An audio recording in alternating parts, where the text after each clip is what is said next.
Queridos, quero saudar a todos com a paz do Senhor. Amém. E aqueles que podem, por favor, tornem os vossos assentos. Enquanto eu quero agradecer a Deus pela oportunidade a mim concedida de poder participar desta festividade de missões. Para mim é alegria, porque sei que não tenho merecimentos para um honrado convite como este.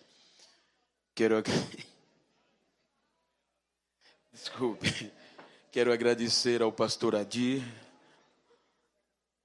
a toda a diretoria desta igreja, aos companheiros do ministério, quero reverenciá-los, como também agradecendo ao secretário de missões, ao coordenador também. Quero fazer menção do pastor Carlos, pastor Valdic, e agradecendo ao Anderson, presbítero Anderson, pelo convite, a honra e a confiabilidade.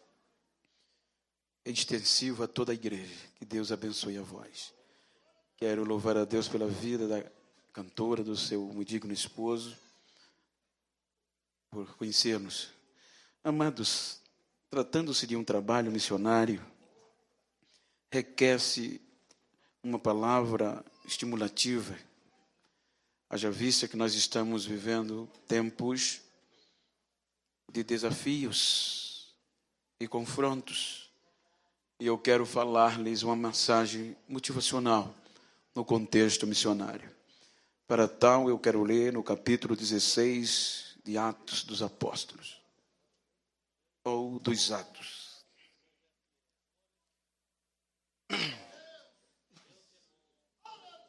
Atos, capítulo 16. Quero uma mensagem por demais lida, conhecida, mas é a mensagem que queima no meu coração para compartilhar esta noite. Versículos 9 e 10 do capítulo 16, há uma convicção, uma expressão. À noite sobreveio a Paulo uma visão, na qual um varão macedônio estava em pé e lhe rogava, dizendo: passa a Macedônia e ajuda-nos. Assim que teve a visão, imediatamente procuramos partir para aquele destino, concluindo que Deus nos havia chamado para lhes anunciar o Evangelho. Amados, o texto, ele é bem categórico. Haja vista que aqui, neste livro, é o livro do tema, é o livro proposto, é o livro dos atos da igreja primitiva, onde tudo começava depois do derramamento do Espírito. Quando nós observamos os acontecimentos anteriores, era promessa. E quando Lucas registra estes acontecimentos, ele está falando da evidência dos acontecimentos da execução. E nós bem sabemos que dentro desta execução, desse contexto executivo da atividade missionária, do propósito, que desde o livro de Abraão, desde de Gênesis, que Abraão havia sido chamado por Deus.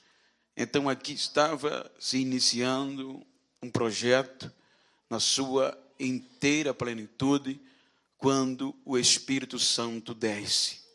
E atraídos por este grande acontecimento, quero só fazer um contexto introdutório, a Bíblia nos mostra que aqui há um contexto meramente missionário. A gente destaca aqui este grande personagem, que é tido como exemplo, como ícone deste Novo Testamento, deste processo missionário, que todos o conhecemos, o apóstolo Paulo. É bem verdade que o texto lido, ele está empregado na segunda viagem missionária. Quando ele empreende com Barnabé a primeira viagem, os irmãos vão de convir que ele prega em um continente mais prático, oriental. Portanto, depois do concílio, isso começou no capítulo 13 de Atos, portanto, depois do concílio em Jerusalém, no capítulo 15, ele teve que interromper o contexto missionário, e no capítulo 16 ele começa este recomeço, empreendendo a segunda viagem. Então, no contexto anterior, nós temos escrito que eles foram impedidos de pregar o evangelho no continente asiático. E isso, obviamente, não está escrito, mas no conceito lógico, trouxe uma preocupação, pois eles entendiam, eles sabiam discernir quando era vontade de Deus. Então, ele tem uma visão neste continente, qual foi proibido pelo Espírito Santo de, em certo lugar, pregar, e esta visão estava vindo do continente europeu. Então, era um novo desafio, era uma visão, não foi um contexto, literalmente, mas uma visão que se traduzia, contextualizando a verdade. Era aqui que estava um dos maiores segredos do empreendimento missionário.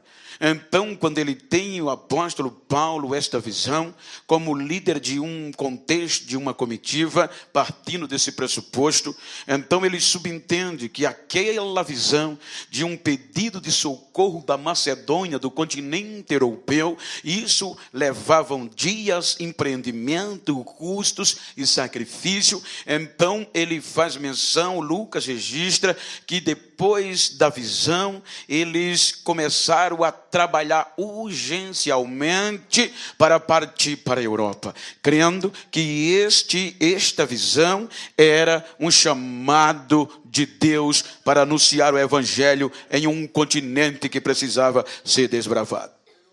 Quando eles chegam no continente europeu, a primeira cidade que é sacudida pelo poder do evangelho é Filipe. Os irmãos percebem que o evangelho sempre foi o evangelho de confrontos contra o pecado, contra as hostes do mal. Veja que Filipe foi sacudido pelo poder de Deus através dos sinais. Quando Paulo repreende o espírito adivinho daquela moça, então ali começava um barulho, porque as pessoas já haviam, com o acontecimento, se dobrado a Jesus.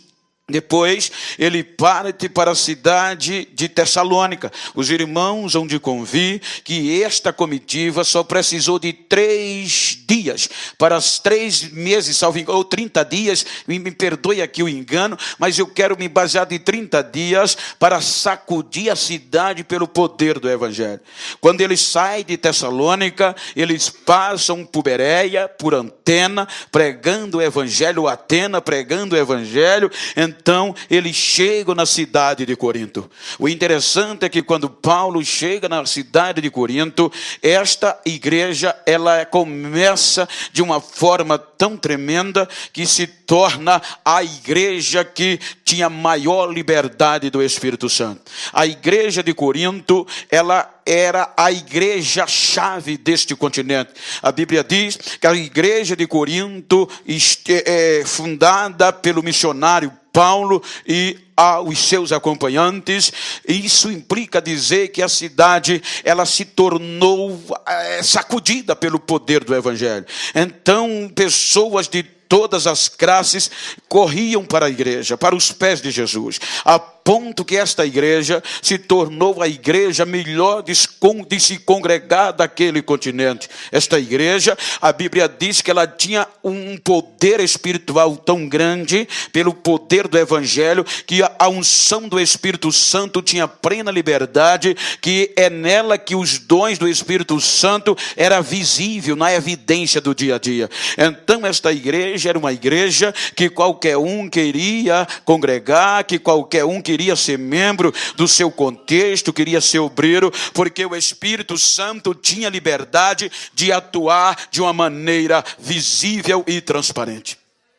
Quando nós observamos, por questões missionárias, o apóstolo Paulo teve que sair desta igreja para dar continuidade ao chamado. Então, depois de um período de tempo, sabe-se que esta igreja já não era mais a mesma. Esta igreja tinha perdido o conceito e a liberdade do Espírito Santo, e agora começou a aparecer grupos dentro desta igreja, e começou a aparecer as dissensões, as confusões e as contendas. A Bíblia diz que esta igreja, ela se tornou tão fora da direção de Deus, que apareceu grupos decidindo a quem deveria cultuar, a quem deveria escolher como melhor. A Bíblia diz que um grupo era de Paulo, outro de Cefas, outro de Apolo, e até aquele grupo que dizia que era de Jesus. Então, esta igreja começa agora a perder o foco, e é aqui que Paulo é taxado,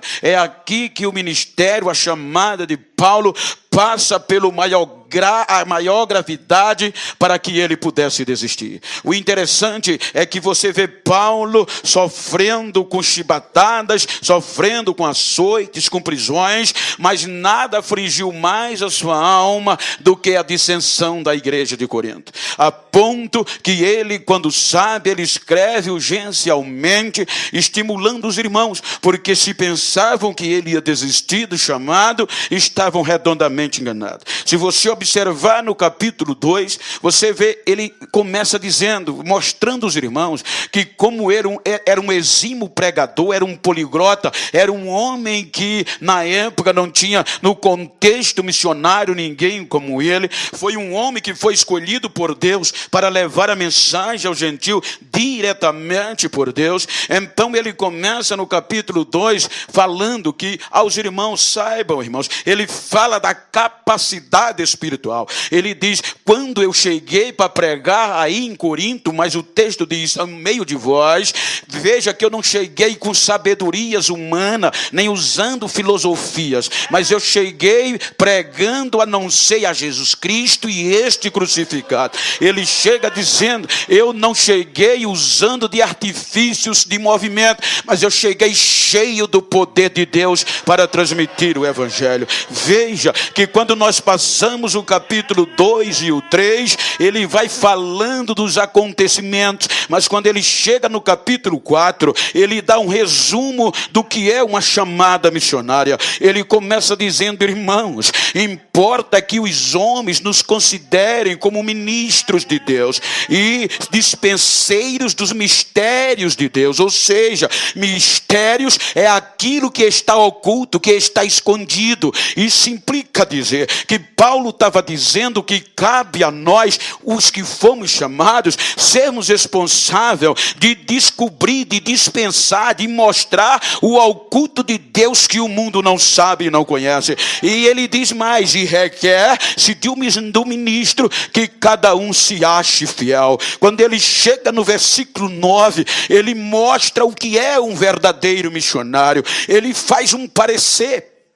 Ele dá um resumo na carta, e ele diz na mensagem, no tema que estava em apreço, e ele diz, eu tenho para mim que Deus a nós nos colocou por últimos, como condenados à morte. Somos feitos espetáculos ao mundo, aos anjos e aos homens. Então o apóstolo, ele usa estes acontecimentos, este parecer, para uma igreja que tinha sido a menina dos olhos de Deus naquele continente. Se os irmãos hão de convir, me permita contextualizar, para trazer uma mensagem estimulativa no contexto missionário. Nós percebemos que no contexto, quando Paulo estava falando no começo do capítulo 4, na carta para os Coríntios, veja que ele diz que os homens nos considerem como ministro. É bem verdade que hoje soa aos nossos ouvidos esta palavra de um contexto de poder, de autoridade,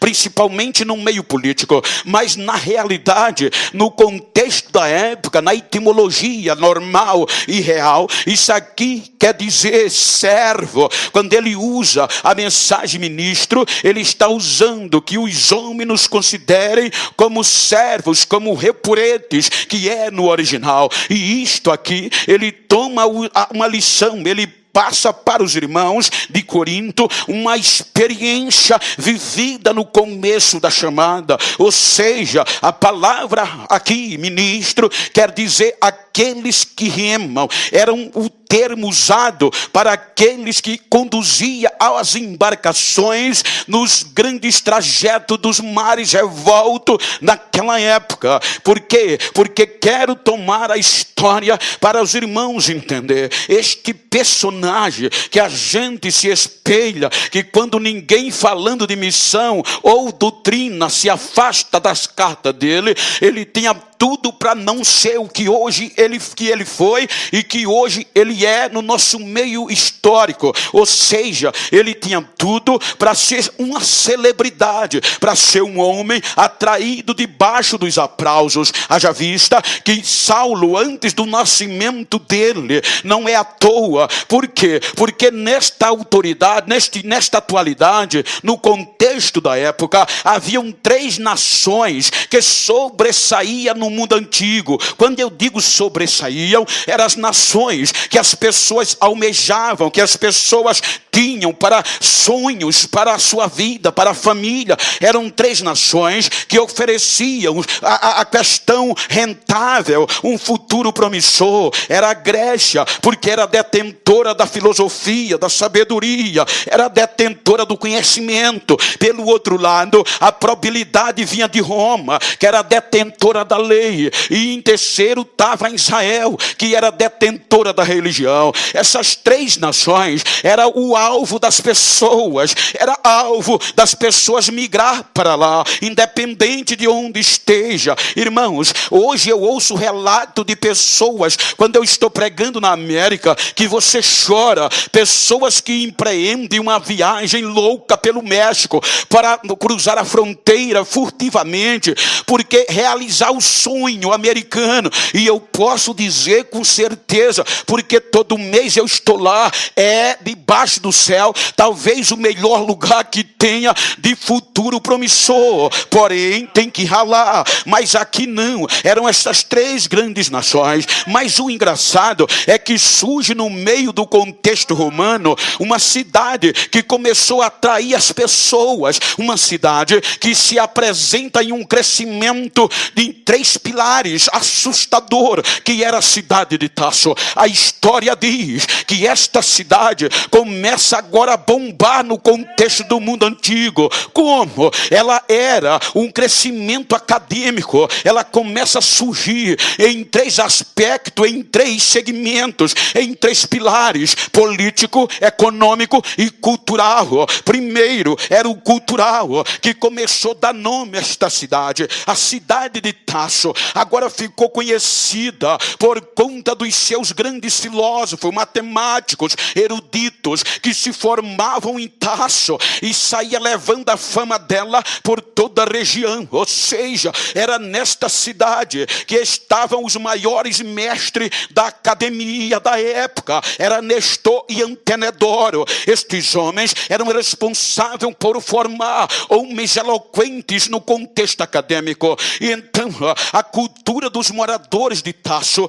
ela estava acima da média. O conhecimento era tanto, a cultura era tão elevada, que esta cidade atraiu o próprio general romano Marcos Antônio. Marcos Antônio fixa moradia na cidade de Tarso. Quando ele fixa moradia, ele consegue junto a Roma um título para a cidade que poucas conseguiam ter. Era a cidade civita. O que é uma cidade civita? Era uma cidade livre de pagar impostos ao Estado, a uma época o Império. Imagina, agora a cidade de Tarso, além do conhecimento do contexto cultural, ela começa a bombar no contexto político, não mandando os impostos para Roma. Obviamente que a probabilidade probabilidade de crescimento era maior, porque toda a arrecadação era empregada dentro de Tarso, e com isso o mercado da madeira e do tecido começou a bombar. Então era sustentabilidade real, era um futuro promissor para as famílias, e esta cidade começou a atrair pessoas da circunvizinhança e de outras nações, os pais que queriam o melhor para o filho. Então, atraída por este crescimento, é que um pai, uma família descendente de Benjamim, fariseu, professante do sinédrio, da religião mosaica, da lei, eram tendo um judeu autêntico, que era a família de Saulo. Antes dele nascer, ela deixa a terra natal e migra para Tarso. Para quê? Para ter crescimento, rentabilidade, sustentabilidade familiar. Então, quando eu digo que este personagem tinha tudo para ser celebridade, é que Saulo nasce em um contexto econômico, político e cultural em ascendência. Ora bem, entenda, há uma diferença muito grande,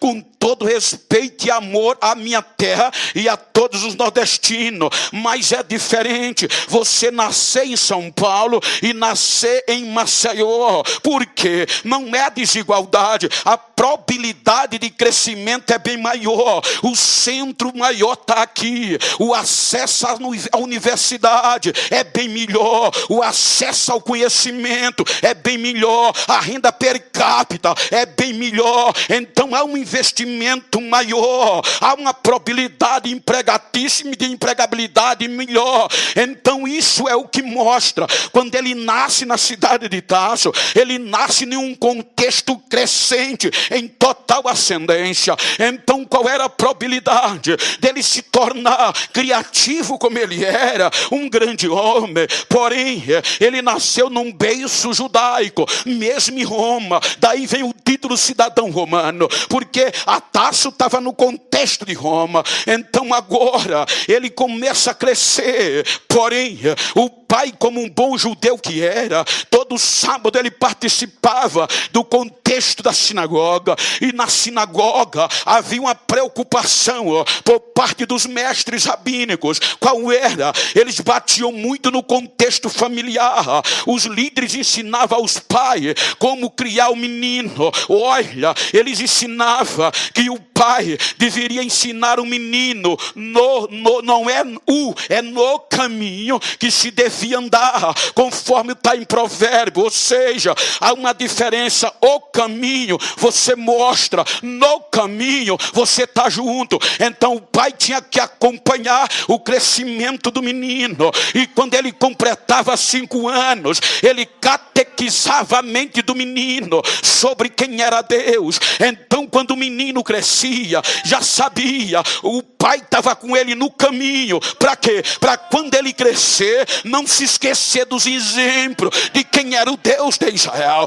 E o segundo ponto, os líderes mostravam que o pai tinha que ensinar o menino a trabalhar uma profissão antes dele crescer, porque quando ele crescer, a probabilidade de ser um homem de sucesso era bem maior, porque eles defendiam, se o menino cresce sem estudo, se o menino cresce sem trabalho, a probabilidade de ser um malfeitor é maior. Então o pai estava junto, estava perto, acompanhando, ensinando. É aqui que ele aprende a profissão, que era futuro garantido, era um currículo certo, que era construtor de tendas, era o tecido que prevalecia. Quando ele completa 14 anos de idade, num futuro crescente, uma adolescência promissora, aí o pai tem uma ideia esplêndida: eu vou tornar o meu filho um doutor, um mestre da lei de Moisés, especialidade,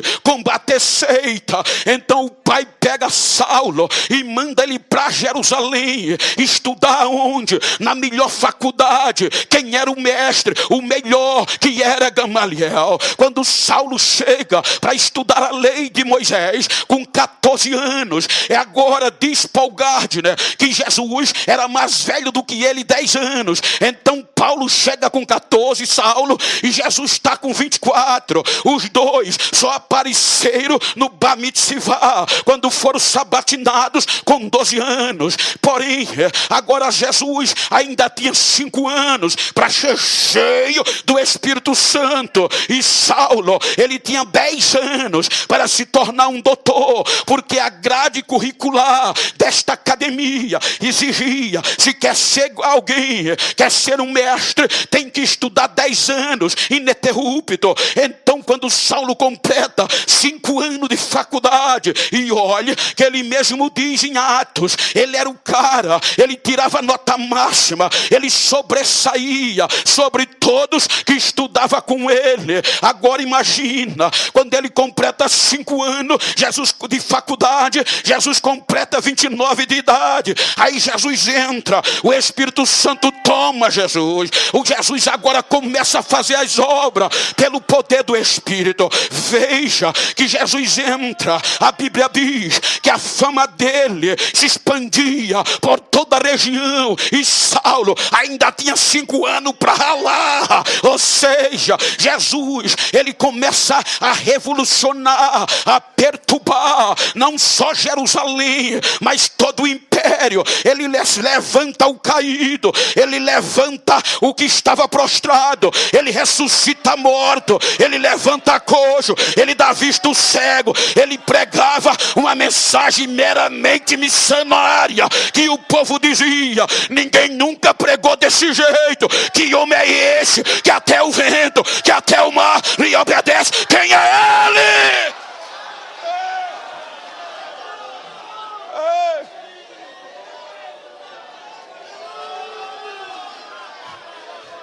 3 anos de ministério, e você não vê Saulo entrar na história. Jesus é condenado à morte. Isso era o assunto daqueles dias. Aquele assunto era mais forte do que essa questão política que a gente vive hoje.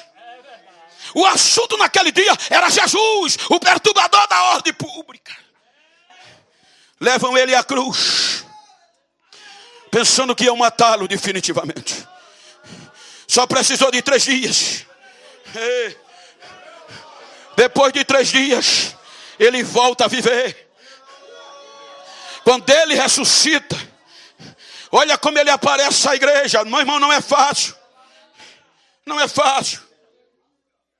Não é fácil.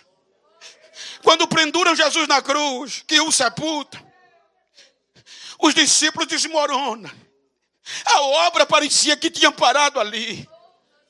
Uns diziam, pensávamos que era ele. Outros diziam, vamos voltar a fazer o que a gente fazia, vamos pescar. 3º dia ele volta. E ele volta dizendo, todo o poder foi me dado, no céu e na terra. Portanto, vão, façam discípulos de todas as nações, ensinando-os no nome do Pai, do Filho e do Espírito Santo. E eu estarei convosco todos os dias, até a consumação dos séculos. Mas esperem, não saiam agora, porque a virtude do Espírito Santo há de vir sobre vós. Vocês vão ser minhas testemunhas, dizer que eu estou vivo, não só em Jerusalém, nem em Samaria, nem só na Judeia, mas em todos os confins da terra. Ele vai aos céus. Vou contextualizar, sintetizar. Quando ele vai aos céus, cerca de 50 dias após, está em foco um calendário anual, a festa do Pentecoste, aonde vinha pessoas de toda parte do mundo. Ei! Eu costumo dizer que esse negócio de missão é coisa de gente doida, no bom sentido. Porque a Bíblia diz que cerca de 500 pessoas testemunharam visivelmente Jesus vivo, ressuscitado. Mas agora só cerca de 120 estava presente. Aí o Espírito Santo desce, cumprindo o que Joel profetizou, cumprindo o que os profetas sonharam. Jesus paga o preço, limpa as almas, e o Espírito Santo entra como uma chama de fogo e um vento impetuoso e sacode a igreja. Agora aqueles cerca de 120 crentes, a Bíblia diz, do lugar que eles estavam reunidos, na casa, eles começam a receber línguas repartidas, como de fogo. E a Bíblia, na minha versão, diz que uma língua diferente apossou de todos, e o barulho pegou fogo lá dentro. A igreja estava trancada com medo da represária. Agora, quando o Espírito Santo vem, aí Pedro, cheio agora, chama os outros 11 apóstolos e sai para a porta da casa. E agora começa o que Jesus havia pregado. Agora, o que eu acho lindo é que a mensagem de Pedro não é uma mensagem meramente psicológica. Veja que a mensagem de Pedro era simples. No primeiro dia. Como é que pode? A mensagem de Pedro foi simplesmente, ele não entregou chave de casa para ninguém.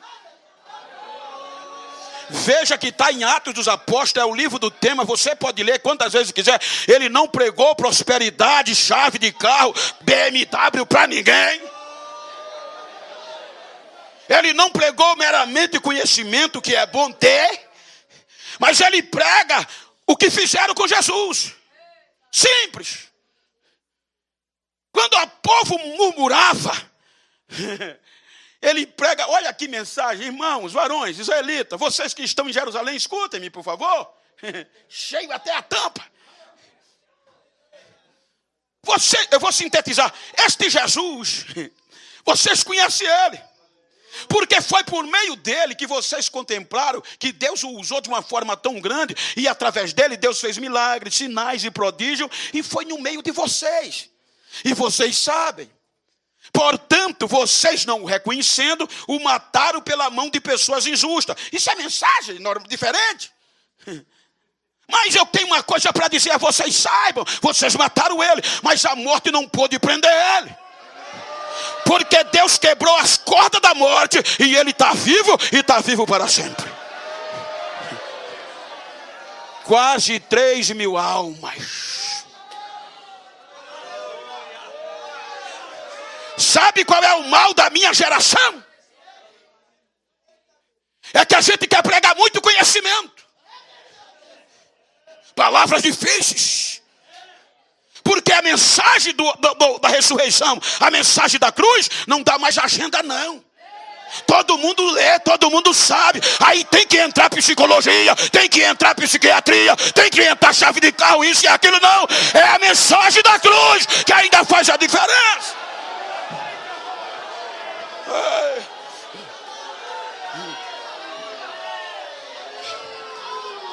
Deixa-me sintetizar, para não passar do horário previsto. Quase 3.000 almas, dá para entender? E o que era lindo? Escute o que eu vou dizer. O máximo que você possa estudar, estude, meu irmão. Estude, que é bom. Mas nunca deixe a marquinha do joelho desaparecer. Não. Nunca deixe ninguém te ludibriar pela modernidade. Por quê? Eu terminei o curso de bacharel de teologia e pelo Ministério da Educação. Aí vieram dizer nos meus ouvidos, agora, modernidade, século XX.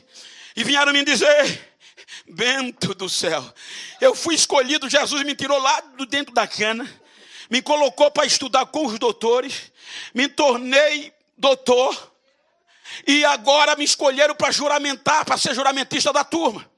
Então, quando terminou a cerimônia, veio a comemoração. Aí disseram, Bento, agora tu é diferente. Como? Tu é doutor. E mudou o quê? É que tu não pode mais pregar como pregava. Como? Bento, não pode ser mais, é século XXI. Tu tem que ter, ó. O máximo que tu pode se mexer no púlpito é 2 passinhos para cá Volta para o meio, 2 passinhos para cá. Evita virar a costa para o público, tá certo? Tá tudo certo. Tá tudo correto. Tu tem que pregar com o microfone aqui, ó. Não pode suar. Não pode falar línguas estranhas no microfone. Você tem que começar a pregar frio e terminar gelado para não quebrar a ética. Ah, doutor, é assim, ser doutor é. Então não dá para mim não, eu sou da Assembleia de Deus. Eu sou pentecostal. Eu sou pentecostal.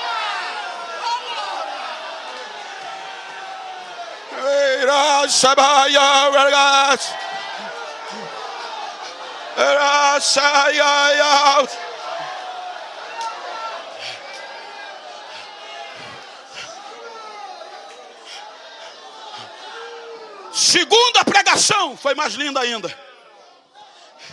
A instituição de Israel diz que uma das formas bruscas de excomungar alguém do conceito da sinagoga é quando ele nasce com defeito físico.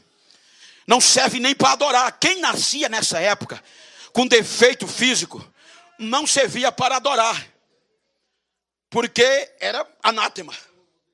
Então a Bíblia diz que havia um homem que o povo trazia para botar na porta da igreja do templo em Jerusalém para pedir esmola. Era o único jeito de sobreviver, a mendicância. Pedir esmola. Então as pessoas bem-sucedidas ou bem-intencionadas, não sei, ou aproveitando, trazia o homem, deixava na porta que tinha maior fluxo de pessoas, todo dia na hora da oração especial, que era às 3 da tarde. E já fazia anos que esse homem olhava para o templo, via o povo adorar, mas não entrava. Agora, quando o Espírito Santo toma conta da igreja, aí a Bíblia diz que já vem Pedro e João para a oração das 3 da tarde, sem anel no dedo, sem diploma na parede, sem dinheiro no bolso. Quando vai se aproximando, a Bíblia diz que eles param e o homem olha fixamente para eles e pede: dai-me uma esmola. Aí ele para e fica olhando para o homem, os dois. Aí pediu, aí, infelizmente, eu não tenho prata, isso era moeda, nem prata nem ouro. Estamos lisos. Mas tem uma coisa, o que nós temos em nome de Jesus, te damos. Em nome de Jesus, o Nazareno levanta e anda.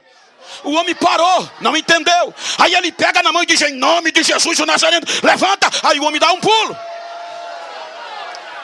O homem esquece a bacia, o homem esquece a moeda e já entra no manto dentro do templo. Quando o homem olha que vê o pé direitinho e vê o povo adorando, a Bíblia diz que ele canta e adora a Deus. Ele começa a gritar e entrar: agora eu vou entrar, agora eu vou entrar, agora eu vou entrar. Aí entra lá dentro e toca fogo lá dentro. Resumo: quase o número acresceu para quase 5.000. Agora o fogo pegou em Jerusalém. Os irmãos não estavam mais escondidos. Agora o milagre era coisa de fichinha. Ei.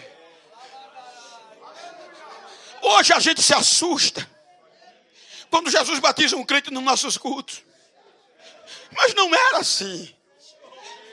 Batismo era todo dia. As pessoas aceitavam Jesus no meio da rua. Agora a Bíblia diz que todo dia Jesus batizava, curava, fazia milagre, que até sacerdote deixava o judaísmo e aceitava o Jesus. E eles não eram considerados nem conhecidos como os evangélicos. Eles não tinham bancadas políticas. Não. Nada contra, entendo o que eu estou dizendo. Estou falando da história missionária. Era oração, jejum e unção. E quem aceitava Jesus, nem para casa, para o país que vinha, queria voltar mais. Já ficava por ali mesmo. Não, vamos compartilhar o pão, a oração, a unção. Está todo mundo junto, tocando fogo em Jerusalém. Agora o sistema se assusta. E quem vai parar agora esta igreja? Quem é especialista em seita? Que aqui eles eram conhecidos a seita do Nazareno. Quem é que tem capacidade de conhecimento para acabar com essa seita? Aí disseram ao sacerdote: tem um menino aí que é bom nisso. Ele estuda com Gamaliel. E ele terminou o curso, especializou-se em combater seita. Quem é ele? Doutor Saulo de Tarso. O cara. Ele é o cara. O sinédrio, o sacerdote o chamam e o nomeiam. Saulo de Tarso, o doutor, com autoridade judicial e religiosa, tem toda a autonomia de acabar com esta obra, de destruir essa seita. E olhe que ele entra sem misericórdia. Ele era dedicado. Ele entendia a lei de Moisés como ninguém. E quem outra seita, ele arrebentava. Veja que Atos diz que para apagar esse fogo da igreja, ele assola a igreja. Isso assolar, num contexto normal, é pisar, botar debaixo da sola. A Bíblia diz que além dele machucar, pisar os irmãos, ele tinha autoridade e entrava nas casas, aonde tinha um crente cheio de Deus, ele entrava, arrastava e punha na prisão. E a Bíblia diz que até mandar consentir, assinar para matar alguém, ele fez no caso de Estevão. Veja que ele entrou arrebentando com tudo, que a Bíblia diz, exceto os apóstolos, os outros fugiram de Jerusalém. Mas o interessante é que a Bíblia diz que os irmãos saíram com medo dele, mas não desistia. Por onde passava?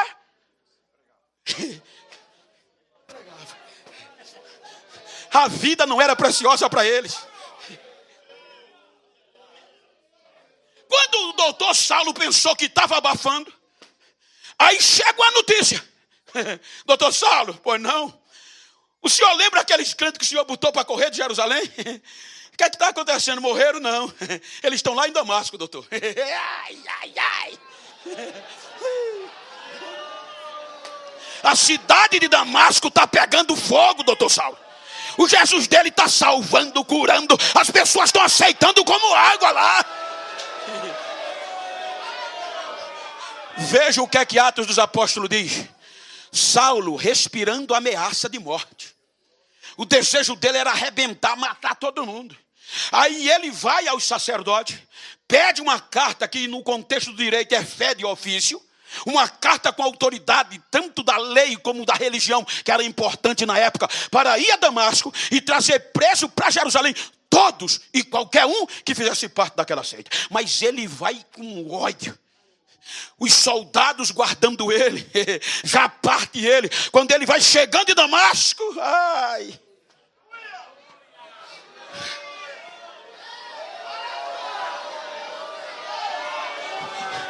o céu se abre.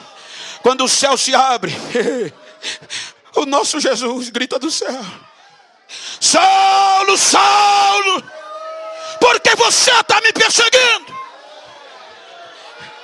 Ele já mete a cara na poeira. Era difícil um homem na altura cultural, acadêmica de Saulo reconhecer um senhorio de alguém que ele nunca viu. Então quando ele cai, ele já reconhece que era alguém grande. Ele já grita: quem tu és, Senhor? Eu sou Jesus, a quem você está perseguindo. E agora você vai ver o que é bom para tosse para você.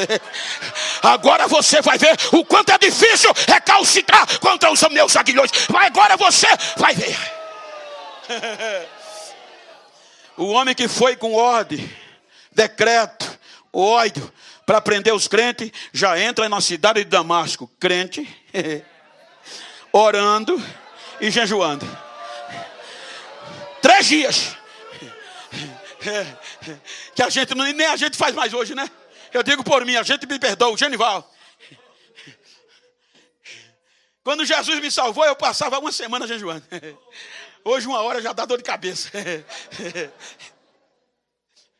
3 dias. Aí Jesus, para mostrar para o doutor Saulo que um crente pode até não ter nada nessa terra, mas na mão de Jesus, imbuído na obra missionária, é uma bomba atômica.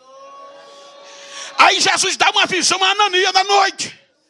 E diz: Ananias, amanhã tu levanta, vai na rua chamada direita, e lá na casa de Judas, salvo engano, o curtidor, salvo engano, estou misturando aqui, você vai encontrar um homem chamado Saulo de Tarso.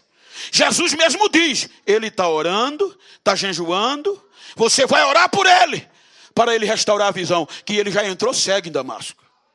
Aí Ananias sabia do contexto, e diz a Jesus, Jesus, esse homem é cruel demais. Ele está aqui, veja que a notícia chegou primeiro do que Saulo em Damasco. Ananias disse, ele está vindo aí com carta, com autoridade da justiça e da religião, do Sinédrio, para levar a gente preso para Jerusalém. Esse homem é terrível. Aí Jesus diz, ele era, eu já quebrei ele no meio. Ele agora é para mim um vaso escolhido para levar a minha mensagem aos gentios. Veja que o homem, irmãos, não tem para ninguém. Quando Ananias chega lá, que entra, eu acho lindo isso aqui. Tem lugar que a gente vai, que primeiro tem que dizer, Pai do Senhor, PhD. Não pode chamar mais Pai do Senhor, meu irmão, meu pastor. Agora Ananias chega onde estava o doutor Saulo, com a cara no chão, cego. O que é que o evangelho não faz? Ele já entra dizendo, irmão Saulo,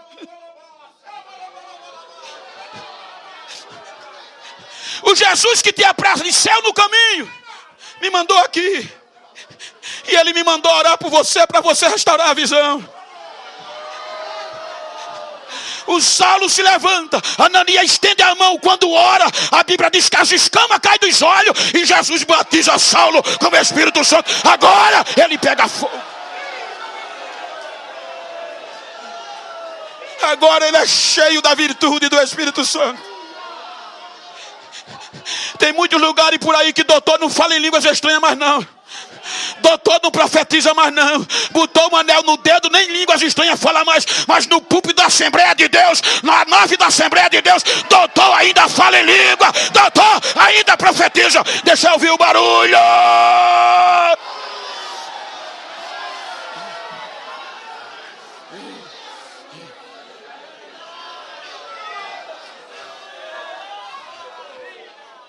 Ele entra arrebentando em Damasco. A Bíblia diz que ele pregava, dava testemunho. E o melhor, ele conseguia convencer judeu e a grego que Jesus era o Messias que havia de vir. As pessoas se convertiam, a ponto que disseram, vou sintetizar, vamos matá-lo. Aí os irmãos pegam ele, descobrem a falcatrua e diz a ele, chefe, vou parafrasear, querem te matar aí. O negócio está feio.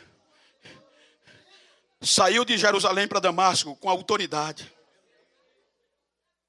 Agora teve que sair pelo buraco do muro, altas horas da noite, fugindo. O que é que o evangelho não faz?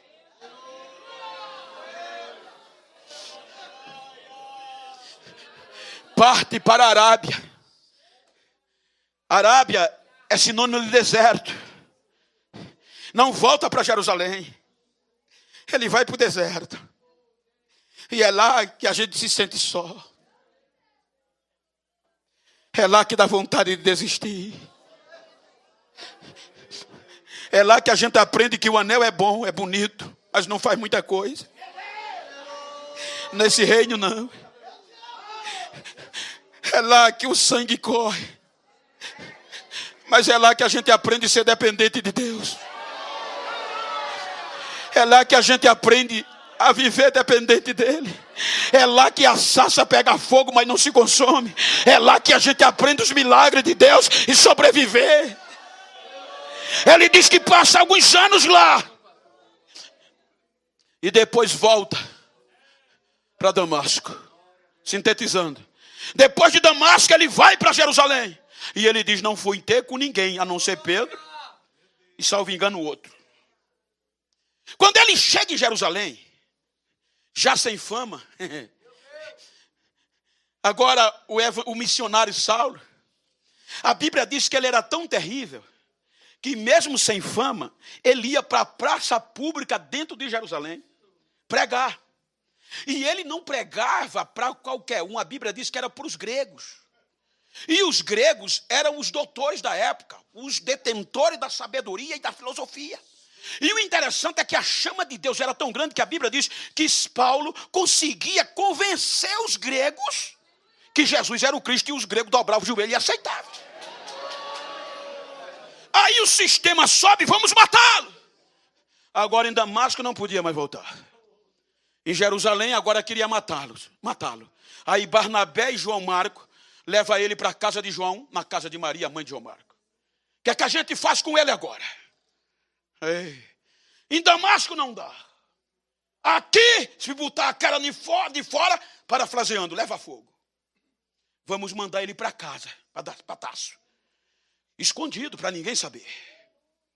Aí Atos dos Apóstolos diz que pegam ele e levam-o para Cesareia, que era a cidade portuária. E naquela época não tinha aviões, era barcos. Alguns que faziam esses translados de alta capacidade, com galés, por exemplo, em cima, na primeira galé, só andava o comandante e os poderosos, aonde o doutor Saulo costumava andar. Primeira classe. Segunda galé era o camarote. Terceira galé, a bagagem. E abaixo do nível da água era o porão. E quem estava no porão? Os ministros, os upuretes, os remadores. Agora, quando ele chega na cidade de Cesareia, chega escoltado pelos crentes, escondido, não tinha mais primeira classe, e o que é que sobra para não morrer? O porão. Ei, o último lugar. O que é que o evangelho não faz? Quando ele chega no porão, ele depara-se com quem? Com os ministros. E o pior que o texto aqui, ministro, de servir, para esses homens eram terríveis. Por quê? Só estava lá embaixo homens que foram condenados pela sociedade. Homens que serviam de espetáculos ao mundo e quem visse. Por quê? Não tinham mais história. Corrente no punho, grudada no outro lado na ponta do remo. Corrente no tornozelo, algemada no piso, no assoalho do barco. Se o barco afundasse, eram os primeiros a morrer. Eram homens que não valiam mais nada. Então a primeira característica que Paulo, o doutor Paulo, o irmão Paulo, aprende lá embaixo, no último lugar, era que os homens que eram responsáveis para conduzir o barco eram anônimos. Eles não tinham nomes.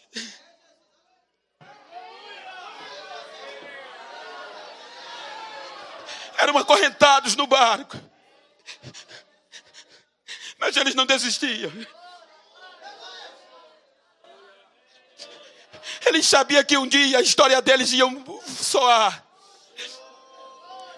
Será que tem alguma coisa a ver com a nossa igreja, com o nosso tempo? Aonde a gente só quer fazer se o nome estiver estampado. Aonde a gente só quer fazer se for reconhecido pelos homens. Eu ouvi de um amigo que um grande missionário judeu, naturalizado norte-americano, ele desanimou. Porque as pessoas já não valorizavam ele como antes. O que ele fazia, ninguém aplaudia, ninguém via. Aí ele se enclausurou e disse a Jesus, não dá mais, vou parar. E foi orar para desistir. Quando ele orando, chorando, porque ia parar, ninguém via. Aí Jesus falou com ele e perguntou, filho, me diga uma coisa, qual é o nome que salva? Ele em lágrimas respondeu, é o teu, não tem outro. Filho, qual é o nome que batiza com o Espírito Santo? Senhor, só tem o teu. Filho, qual é o nome que cura, filho? É o teu, Jesus. Então por que você quer parar? Prega o meu e esqueça o seu. Prega o meu.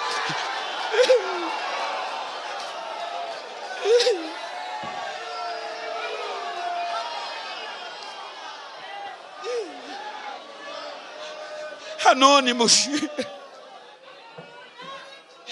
Será que tem alguma coisa a ver com a gente?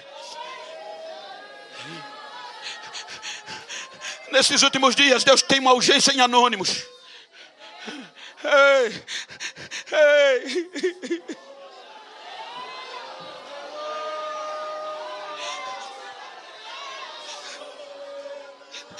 Deixa eu ver a mão dos anônimos de Deus. que mesmo sem ninguém ver, não vai parar de entrar nas ruas, não vai parar de pregar nas cidades, não vai parar de entrar nas vielas, não vai parar, mesmo sem o nome estar na galeria. Anônimos. Hebreu, o escritor disse que eles viram a promessa de longe. E quem eram eles? Os que fizeram essa obra antes de nós. Não tinha morada certa, morava nas cavidades da terra, não tinham nomes, mas eles enfrentavam a fúria do fogo, enfrentavam o fio da espada. Outros eram cerrados pelo meio. E por que Deus não ainda botou no paraíso? Porque Deus tem coisa melhor para nós, da nova geração. Segunda característica que ele aprende lá embaixo era que aqueles remadores com as correntes nas mãos e nos pés, a mão era cheia de calo, dura, endurecidas. Por quê? Porque eles não tinham direito de escolha. Não tinha tecnologia de ponta, era pancadas. Primeira pancada, pá! Vinha de cima da primeira classe. Este é a borda à direita. Eles não questionavam porque a ordem vinha de cima e eles não tinham direito de escolha. Eles pegavam a mão direita, cheia de calos, e começavam a puxar o remo. Unânime, bonito o barulho das águas. Não me pergunte como, abaixo do nível das águas, eles faziam o barulho das correntes. Daqui a pouco, 2 pancadas. Pá, pá! Eles soltavam a mão direita. Este é a bola da esquerda. Eles pegavam a esquerda, cortando água e conduzindo o barco aos portos seguros, com segurança. Quando eles estavam exaustos, vinham 4 pancadas. Pá, pá, pá, pá. Aí o grito brotava: tempestade à vista, força total. Eles não questionavam, cansados, pegavam os 2 remos, unânime.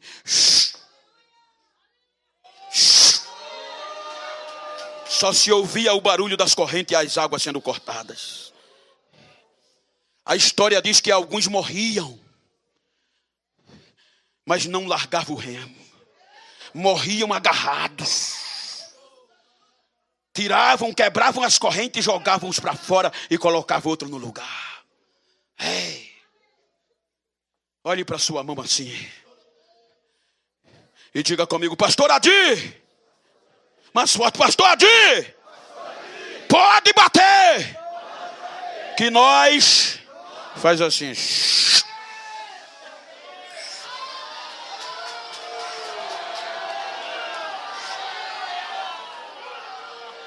Não dá para parar.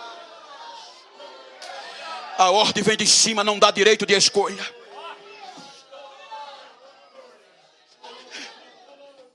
Terceira característica eram os lombos feridos. Paulo vê que quanto mais aqueles homens remavam, mas o chicote batia. Mais força, pá! Mais rápido, pá! O sangue corria. Sejam sinceros, olhem para mim. Quanto mais perto de Deus, mais o cacete rola. Quanto mais você faz esta obra, mais calúnia tem para vir. Mas aquele que está em você é maior. Mas sejam sinceros, não tem hora que dá vontade de parar. Não tem hora que dá vontade de jogar tudo pro alto. Mas se você pode, diga para quem está ao seu lado: dá para voltar mais não, meu filho.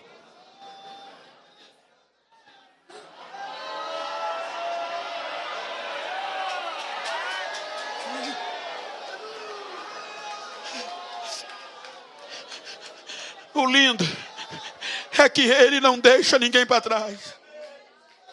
A promessa maior. Foi por isso que Paulo disse: parece que Deus nos colocou por últimos. Servimos de espetáculos ao mundo.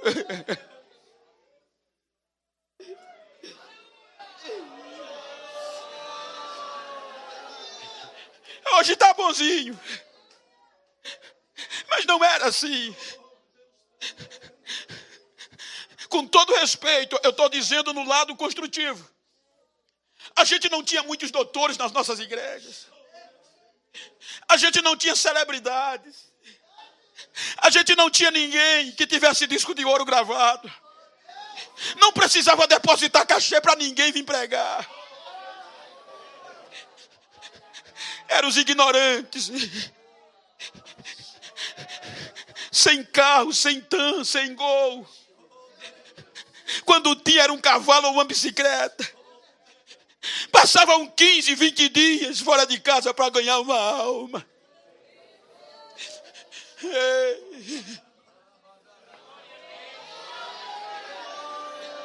E quantos deles não batiam na porta e não eram ouvidos, nem direito de enterrar os filhos tinham em cemitério público?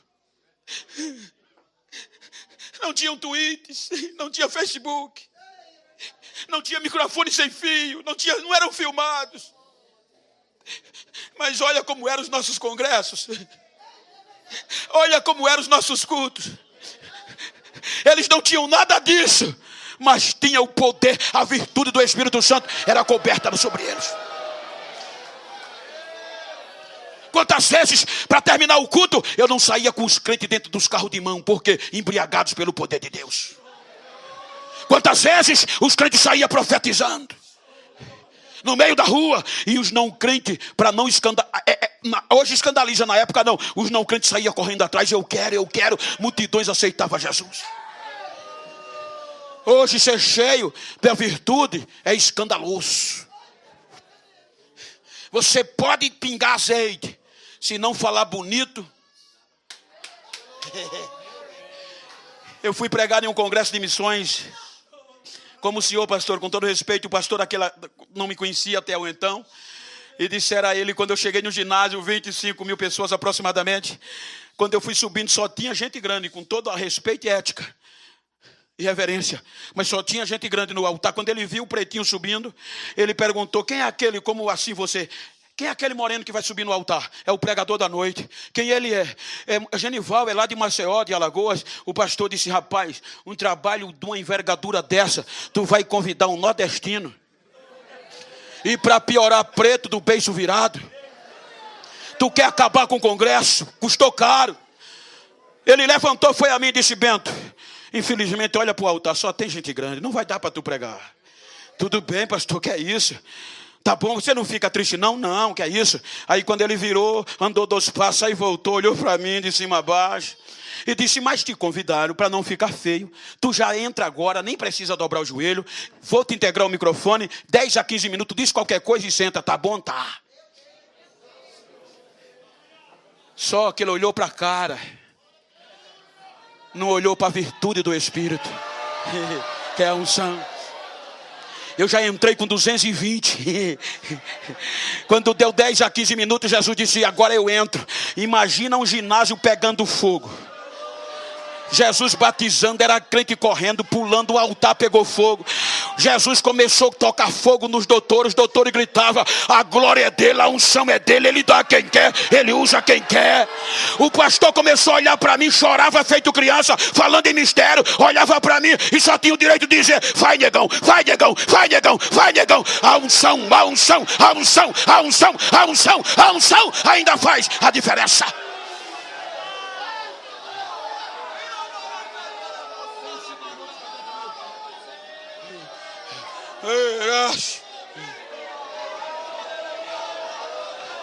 Diga para quem está ao seu lado, não dá mais para voltar. Vai em frente. Ele não larga você. Eu estava pregando em um congresso, em uma convenção de João Pessoa. Pastor Zé Carlos, meu amigo. E eu vi um testemunho que o irmão dizia que um certo pastor recebeu um convite para pregar 600 quilômetros do estado dele. Só para você entender o que é Deus como missionário. E quando ele recebeu, chegou o dia, foi no guarda-roupa, pegou 3 pares de terno que botou na mala. Aí Deus disse a ele, coloque o mais bonito que você esqueceu, coloque o quarto. Ele pôs. Quando foi pôr 2 pares de sapato, aí Deus disse, leva o melhor que você tem. Coloque, ele levou 3 pares. Pegou o carro novo, quando começou a andar para a cidade, que andou 300 quilômetros, chegou perto de um posto de combustível, diminuiu a velocidade, faixa contínua. Aí ele disse que viu um homem sentado no meio-fio, fedendo, cabeludo, barbudo, cheio de... Aquelas pessoas que ninguém dá mais nada. Quando ele igualou, Deus disse, dê uma carona a este moço. Leve ele para onde você vai. Ele disse que quando olhou para o homem, não teve coragem. O homem estava podre. Deus insistiu, ele pôs no banco de trás. Ligou o ar e colocou aquele hino para cantar. Eu era pobre e perdido, sem Deus e sem Jesus, quando ele estendeu as suas mãos para mim. Ele disse que o homem calado, mas as lágrimas caíam dos olhos. Quando ele chegou na cidade que ia pregar, primeiro posto de combustível, ele olhou e disse, moço, aqui dá para o senhor ficar? Disse que Deus disse, leve ele para o hotel que você vai. Quando ele foi fazer o check-in, aí Deus tocou no coração, mande cortar a barba dele, tirar o cabelo. Ele fez, subiu para o apartamento, 6h30, o pregador tomou banho, trocou, 7 horas, o homem sentado no sofá de espera. Ele olhou para o homem e disse, moço, lá para as 10, 11 horas eu venho. Já era um senhor de idade. O homem baixou a cabeça. Ele disse que Deus disse, você está pensando o quê? Aquele melhor terno que eu mandei você trazer não é para você. Aquele sapato não é, vista ele, calce ele. Leve para onde você vai, para a igreja. O homem vestiu-se calado. Quando ele chega no estacionamento da igreja, que o homem vê a igreja, ele diz que o homem começa a tremer e falar em línguas estranhas. Ele, sem entender, puxou o homem e saiu conduzindo. Quando chegou na porta da igreja, que o pastor viu o homem, começou a gritar, Deus é fiel, Deus é fiel, Deus é fiel. A mocidade correu, as irmãs entraram nas línguas estranhas, o pregador foi jogado de lado. Correu para o altar, pastor, o que é que está acontecendo, pastor? O que é que está acontecendo? Disse que o pastor, chorando, disse, não precisa pregar mais não. O que tinha de ser foi feito, já foi feito. Mas o que é, pastor? Aquele homem que já entrou com você, ele construiu essa igreja. Ele ganhou as primeiras almas dessa cidade. De repente chegou a nova geração, achou que ele estava velho demais, tomaram o ministério dele, tomaram a igreja dele, levantaram uma calúnia e expulsaram ele da cidade. E a gente pensava que ele já tinha morrido, mas Deus é fiel e trouxe ele de volta. Deus é fiel e trouxe ele de volta.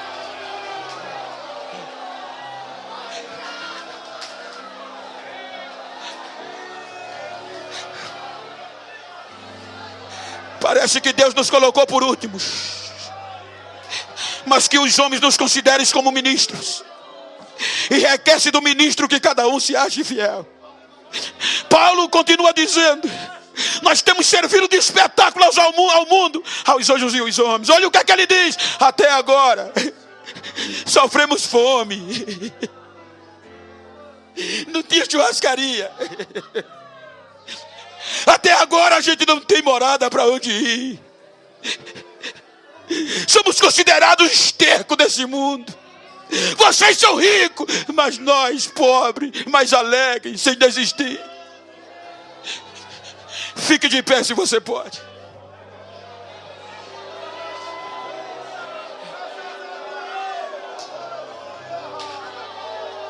Se você pode, vira para esse crente do mesmo sexo, ou não sei que seja parente, como eu vou fazer aqui com o pastor Carlos, com todo respeito hierárquico. Me ajuda aqui, vira assim para ele, vira assim para ela. Olha para mim não, olha para ele, olha para ela. E diga para ele, diga para ela, eu não sei como você está nesse congresso, como você vai entrar nele, mas a primeira coisa que eu quero te dizer, diga para ele, é que você foi ungido. A virtude do Espírito Santo te pegou. Então não me importa se você está esquecido, se as mãos estão cheias de calos e que os lombos estão correndo sangue e você quer desistir. Diga, eu tenho uma mensagem para você. Pergunta a ele, qual é? Faz assim para ele, é essa.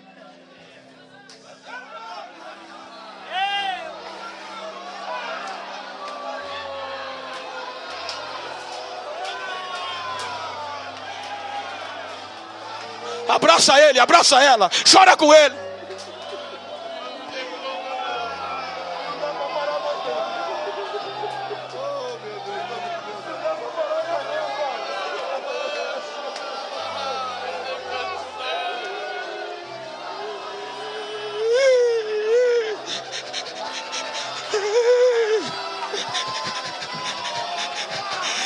Chore com ele, chore com ela. Diga: eu estou no mesmo barco, eu estou no mesmo barco. Hey,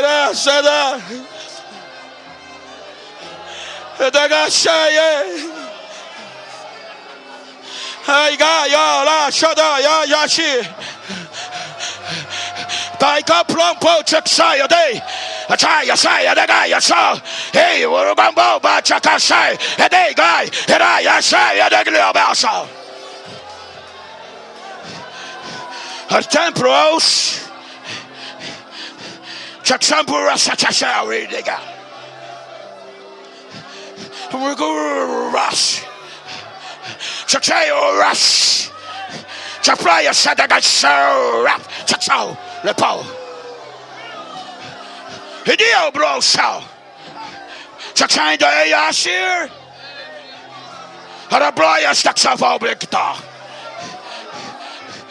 Estou eu derramando unção neste lugar. Estou trazendo um renovo, e vidas estão sendo levantadas do pó para a minha glória ser revelada em vós. A minha glória invadirá este lugar de uma forma torrencial. Vidas vão ser sacudidas pela minha urgência.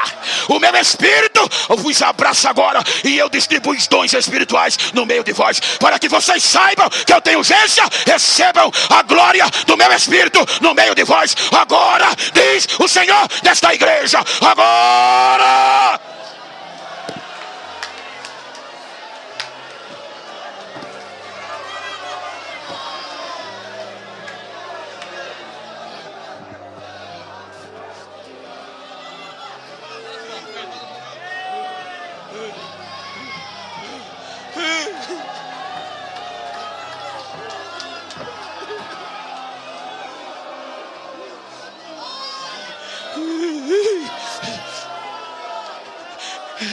Vós sereis minhas testemunhas.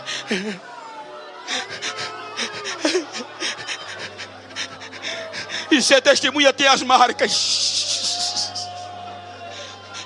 Talvez alguém desistiu nesta noite. Talvez tenha alguém afastado. Talvez tenha alguém que saltou do barco por uma decepção. Tem alguém afastado da igreja. Tem alguém que deixou o barco. Tem alguém que largou o remo. Se tem, levante a mão aí para eu te ver. A primeira vida. Se tem, cadê a primeira pessoa para recomeçar? Cadê o primeiro filho pródigo que desistiu? Se tem entre nós, venha. O apelo está facultado. Onde tem alguém afastado, onde tem uma pessoa não crente,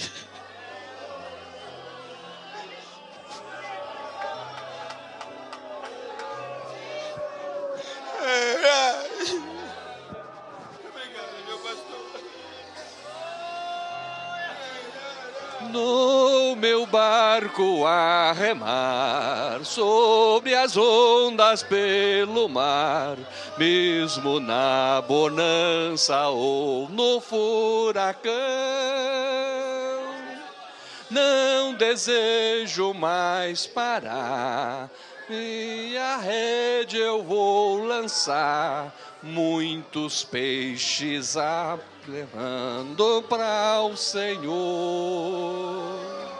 Aleluias, glória a Deus. Não podemos parar de remar. Aleluia, estamos no alto mar, mas temos um porto desejado, o céu. Aleluia, glória a Deus. Eu saúdo a igreja com a doce paz do Senhor. Em pé como estamos, vamos orar, agradecer a Deus por esta palavra revelada, vinda dos céus. Vamos orar mais uma vez pelos missionários. Temos uma equipe de irmãs que estará distribuindo